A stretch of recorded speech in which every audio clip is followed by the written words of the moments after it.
Morning, Steve Free in Chicago with the morning grain comments. Well, it feels like a Tuesday, but it's actually a Wednesday. And yesterday, the grain markets just had a huge day.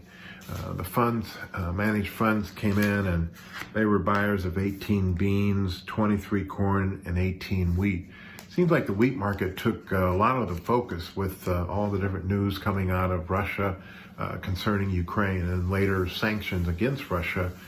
Russia now has moved troops and into the two states of Ukraine that President Putin said is independent states, and they sent peacekeeping troops into those areas. The question now, after the sanctions, what will Putin do next?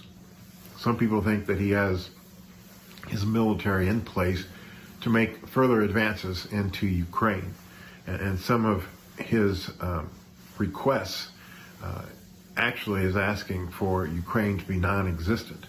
And so we'll see how all that unfolds. As far as the other markets are concerned, I think the bean market rallied on talk of lower South American supply. The Argentine weather is going to improve, so there probably won't be much more deterioration in the Argentina crop. Central and northern Brazil will dry out as the ridge moves north, and that'll allow for harvest. The southern parts of Brazil will also start getting rains. Again, when we look at the FOB values in South America, especially Brazil, they are more expensive than the U.S. FOB, and I think that there's some talk that the crushers inside Brazil have a higher price to the farmer than the exporters. But still, market is concerned about the fact that it feels like China doesn't want to pay for $16 beans with the inverse $14 on the November. So again, the sales that have been announced lately have been the ones for new crop U.S. beans, not old crop. But still, I think the market is looking for lower than USDA's carryout in the bean market.